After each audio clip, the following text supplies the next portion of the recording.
And Chapter 5 talks about chemical reactions. So chemical reactions are when we convert one substance to another. So if you look at the diagram here, right, the reactants, right, what you start with is CH4 and O2, right? And then as the chemical reaction occurs, the products are what are formed, and in this case, those products are CO2 and H2O.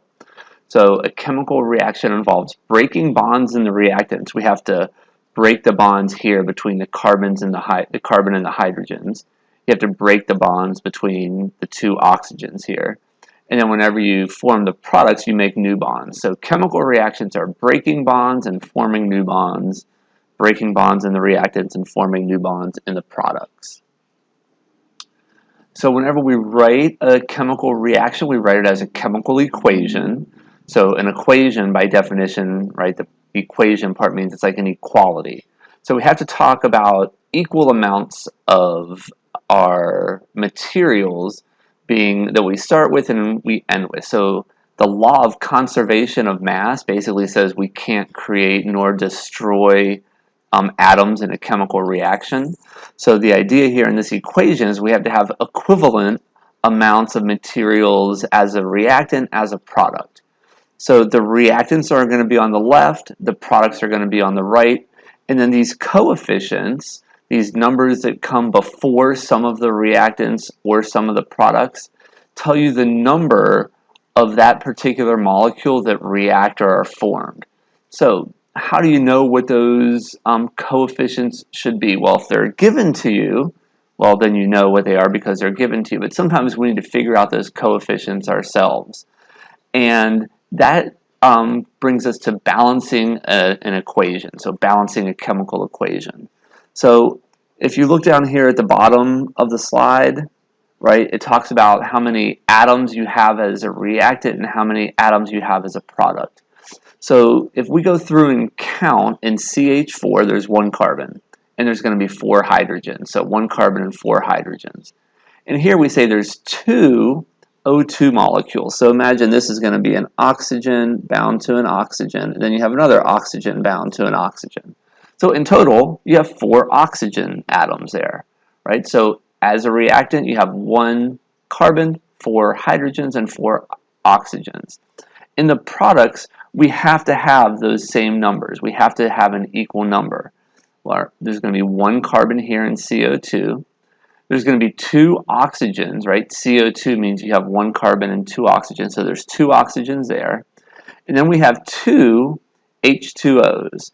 So, right, if an H2O is HO and H, and you have 2 H2Os, if I go through and count, I have a total of 1, 2, 3, 4 hydrogens and 2 oxygens.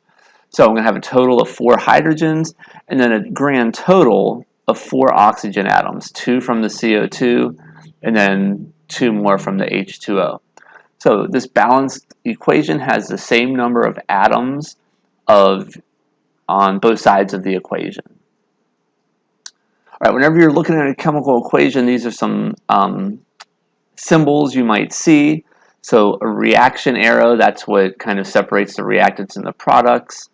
Sometimes you'll see this little triangle above or below the reaction arrow. That means that heat is needed for the reaction to occur. I'm not going to like test you on that or like have you know when you need to add heat or not. But if you see it above a reaction arrow, you should at least know what that means. And then the next 4 are states of matter. A lot of times, if you look in your book or if you're doing some of your homework problems, sometimes they'll say to be sure to include the state of matter. So S is solid, L is liquid, G is gas. Then AQ stands for aqueous solution. An aqueous solution means that the whole entire reaction is done in water, and these are particular chemicals that are going to be dissolved in water. So for instance, you could say like sodium chloride, NaCl. Well, one form of sodium chloride is going to be solid. However, if you were to put that in a solution, you would say you could form Na plus ions, and those ions would be aqueous because remember from our previous chapter that if you take an ionic compound and you put it in water, right, it's going to separate into their ions. So if you were to say that you put sodium chloride solid into water, right, once you had it in water, this is what you would have over here. Na plus aqueous, Cl minus aqueous. So that's just kind of how you might see that. Okay, so here is looking at a specific chemical reaction. So if you've ever been in a car accident, hopefully you haven't been. And if you were, hopefully you're okay from it. And one reason you might be okay from after you got in a car accident to avoid more serious injury is because of an airbag. So how does the chemistry of an airbag work? Well, inside your steering wheel or certain panels within your car, there are these bags that have inside of them a chemical called sodium azide, NaN3. And this is going to be a solid. And the sodium azide kind of sits in there, and then whenever there's a crash, there's a sensor here. So this crash sensor kind of sends a electrical signal to basically create a spark.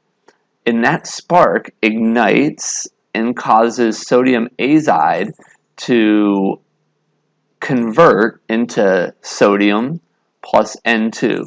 If I were to go in here and add a little more detail to this chemical reaction, I would say sodium azide is a solid, sodium is a solid, and N2 is a gas. So because you make a gas, that gas inflates the airbag.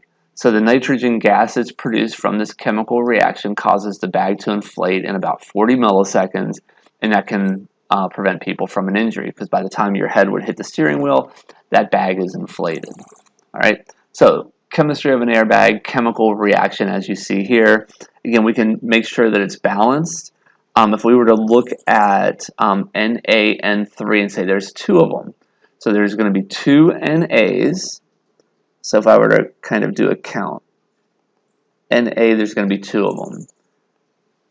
For nitrogen, there's actually going to be six, right? There's NaN3, but then there's two NaN3. So basically you take your subscript and you multiply it by your coefficient. That's going to give you 6. If you go over and look on the right, 2 sodiums, right? So that's going to be 2, and then 3 N2s, which is going to be 6. All right, so that's a balanced chemical equation. All right, so let's practice balancing equations. So this reaction here is called a hydrogen combustion reaction. So if you look up top, it says O2 plus H2 goes to H2O. Well, if we were to do our kind of count with O's and H's, we would say there's 2 oxygens, and there's going to be 2 hydrogens in terms of your reactants. And then on the other side of the equation in your products, you would only have 1 oxygen and 2 hydrogens. Right? So that's not balanced. So we need to add more oxygens. So the only way you can add more of something is to add coefficients. You can't just add a subscript because you would change the reaction. This isn't going to be right, so I'm going to write it up here. If I had H2O and I'm like, oh, I just need 1 more oxygen, I can't just say, okay, I'm going to make it H2O2. Because now instead of having water, you have hydrogen peroxide. So that's not what we want. Because we don't want hydrogen peroxide, we still want water. So what you do is you add a coefficient. So I'm going to come down here, and I'm going to write a 2 in front of my H2O.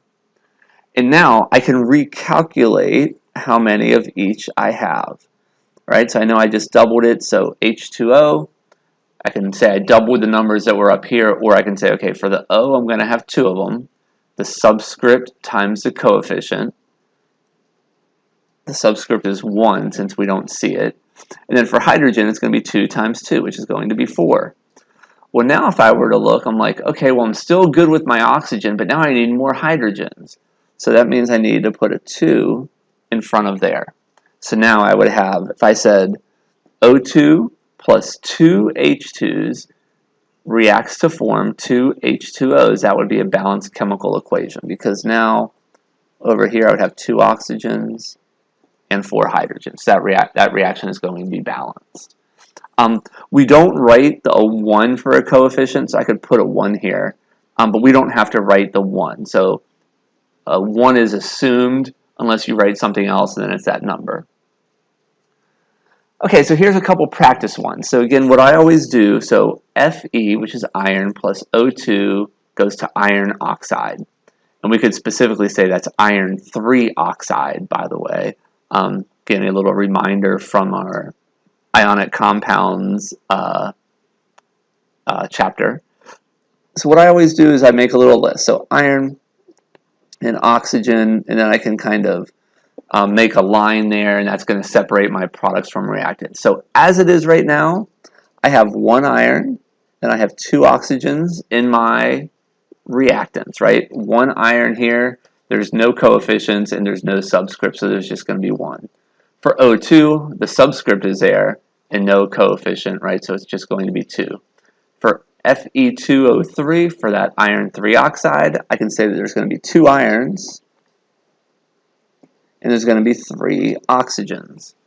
All right, so now I need to balance it. So the first thing I can do pretty easily is I can add a 2 in front of iron over here, right? And that's going to allow me to basically change this number to a 2.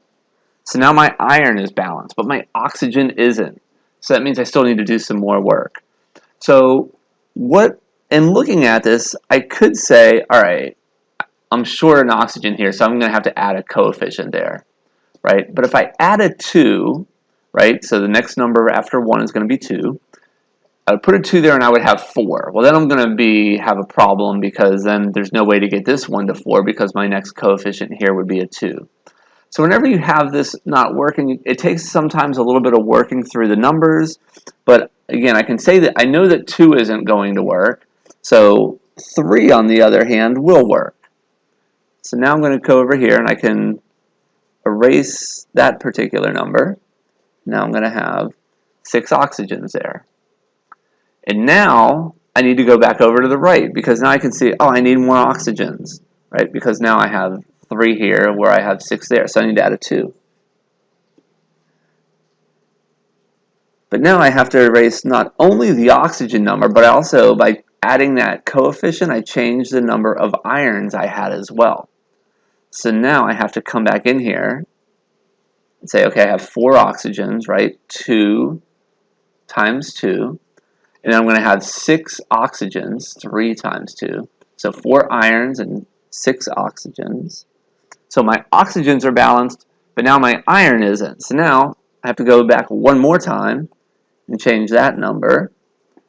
That one luckily is pretty easy because there's nothing else attached to it, so it's going to be 4 and 4. So now I have a balanced chemical equation, and my coefficients would be 4, 3, and 2. So again, the key to this is just kind of being patient, doing a whole lot of back and forth, going through it. As long as you're doing your math right, you'll eventually get to the right answer. One thing I'll go ahead and point out on this one over here is if I were to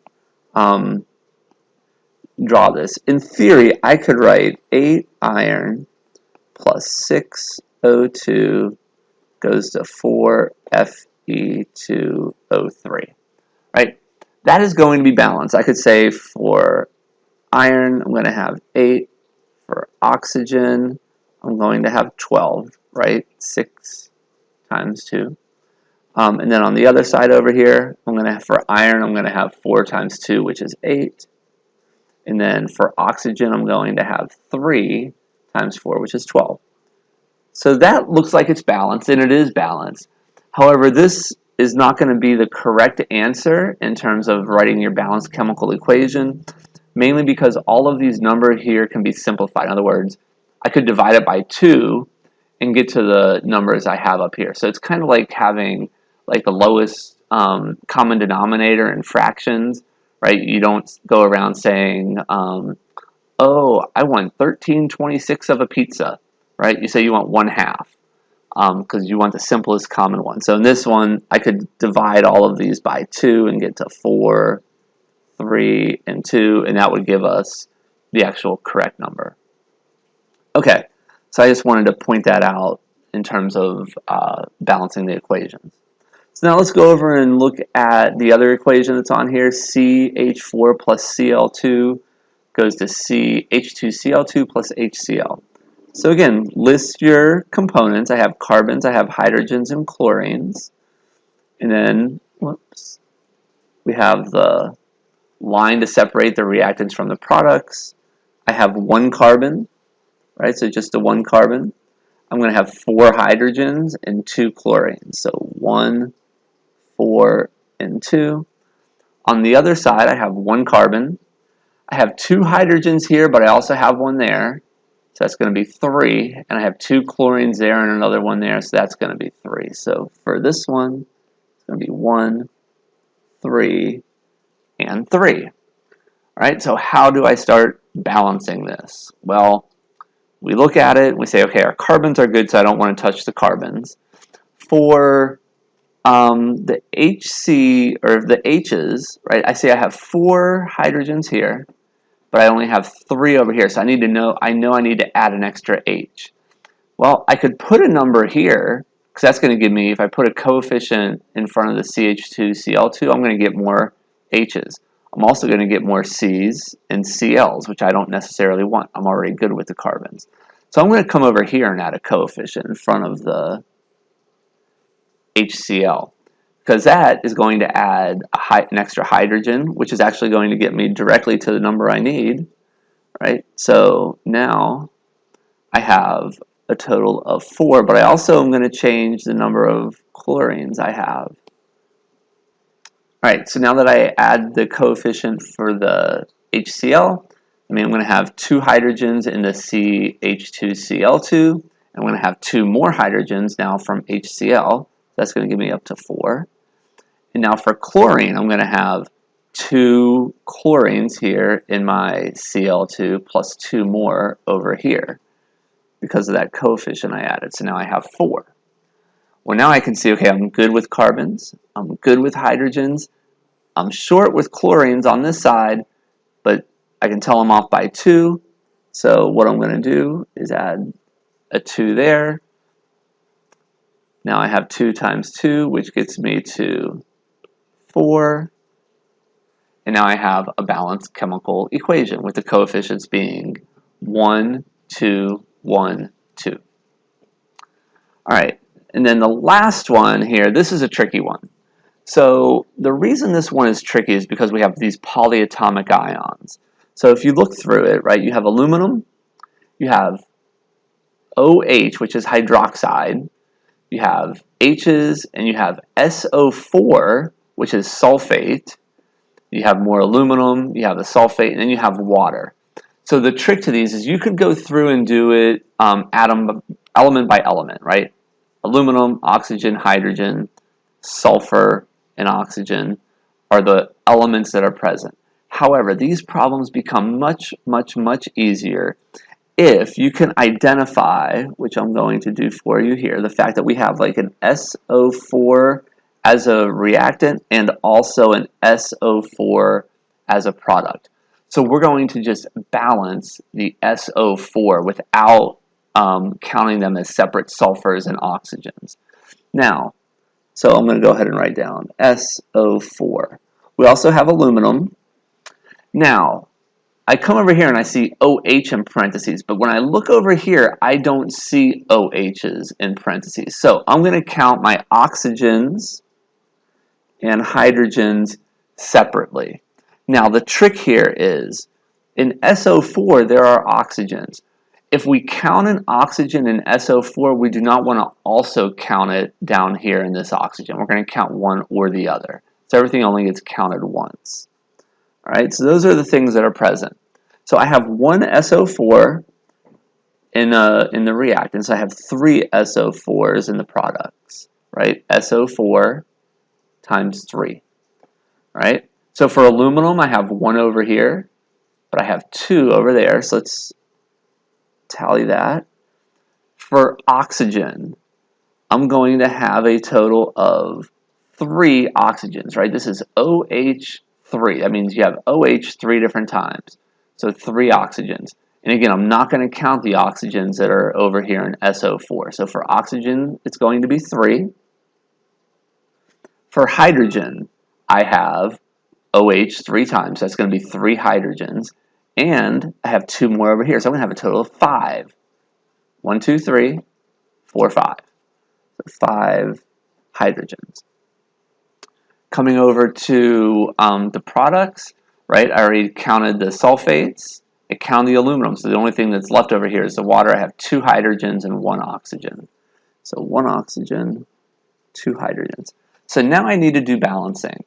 So one of the benefits, if you're able to keep these polyatomic ions separate from each other, it really helps you in terms of knowing where to start in terms of balancing these equations. So I'm going to start by balancing the sulfate. So let me go ahead and clean this up a little bit here, get rid of those lines.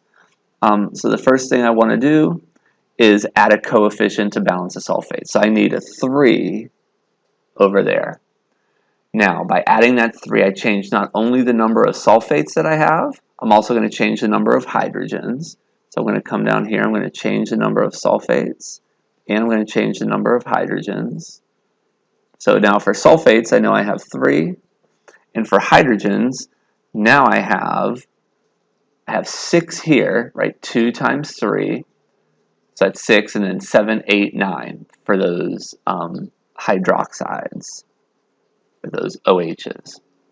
Okay, so now I'm kind of getting somewhere, right? So I can feel a little more comfortable with this. So next up is we need to balance the aluminums. Well, I see I have a 2 over here and a 1 over there. So guess what? I need to add a 2 over here. Now, whenever I add a 2 over there, I just changed the number of aluminums I had. I also changed the number of oxygens that I had, right? Because the O in the OH3 is going to be an oxygen. So I'm going to take out those. And I also changed the number of hydrogens I had, right? Because those are in the OH3. So now I have 2 aluminums. In terms of oxygens, I'm going to have 2 OH3. So for each OH3, there's going to be 3 O's. But then I have 2 sets of them. So again, it's going to be subscript times coefficient. So I'm going to have 6. For hydrogen, I'm going to have subscript times coefficient 6 plus 6 more over here. That's going to be a total of 12. All right, so now we can see that we are good to go with sulfates, good to go with aluminum, and now we can see, okay, I need 6 times as many oxygens over here, and guess what? That's also going to help us out with the H's. So as soon as we put a 6 over here, and we come down here to change these numbers, we can add our numbers up, and we're going to have 6 oxygens, 12 hydrogens, and it's balanced. So again, the key there is really to identify that polyatomic ion and use that to help with starting figuring out what coefficients you need.